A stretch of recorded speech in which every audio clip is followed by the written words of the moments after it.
Hi there, and welcome to Storytime with Papa. Today we're going to be reading Owl Moon, written by Jane Yolen and illustrated by John Schoenherr. It was late one winter night, long past my bedtime, when Pa and I went owling. There was no wind, the trees stood still as giant statues, and the moon was so bright the sky seemed to shine. Somewhere behind us a train whistle blew, long and low, like a sad, sad song. I could hear it through the woolen cap Pa had pulled down over my ears. A farm dog answered the train, and then a second dog joined in. They sang out, trains and dogs, for a real long time. And when their voices faded away, it was as quiet as a dream. We walked on toward the woods, Pa and I. Our feet crunched over the crisp snow, and little gray footprints followed us. Pa made a long shadow, but mine was short and round. I had to run after him every now and then to keep up, and my short, round shadow bumped after me. But I never called out. If you go owling, you have to be quiet. That's what Pa always says. I had been waiting to go owling with Pa for a long, long time. We reached the line of pine trees, black and pointy against the sky, and Pa held up his hand. I stopped right where I was and waited. He looked up, as if searching the stars, as if reading a map up there. The moon made his face into a silver mask. Then he called, "Hoo-hoo! Hoo-hoo-hoo-hoo!" The sound of a great horned owl. "Hoo-hoo! Hoo-hoo-hoo-hoo!" Again he called out, and then again. After each call, he was silent, and for a moment we both listened. But there was no answer. Pa shrugged, and I shrugged. I was not disappointed. My brothers all said sometimes there's an owl, and sometimes there isn't. We walked on. I could feel the cold, as if someone's icy hand was palmed down on my back, and my nose and the tops of my cheeks felt hot and cold at the same time, but I never said a word.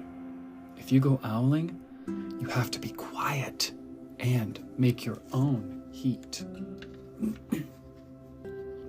We went into the woods. The shadows were the blackest things I had ever seen. They stained the white snow.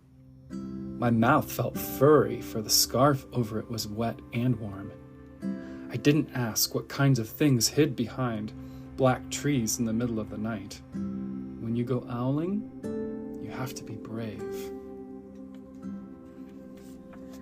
Then we came to a clearing in the dark woods. The moon was high above us. It seemed to fit exactly over the center of the clearing, and the snow below it was whiter than the milk in a cereal bowl. I sighed, and Pa held up his hand at the sound. I put my mittens over the scarf over my mouth and listened hard.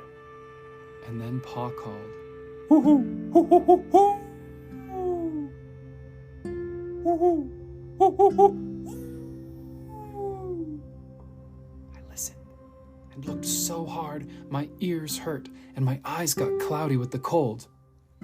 Pa raised his face to call out again, but before he could open his mouth, an echo came threading its way through the trees. "Hoo-hoo! Hoo-hoo-hoo-hoo!" Pa almost smiled. Then he called back, "Hoo-hoo! Hoo-hoo-hoo-hoo!" Just as if he and the owl were talking about supper, or about the woods, or the moon, or the cold.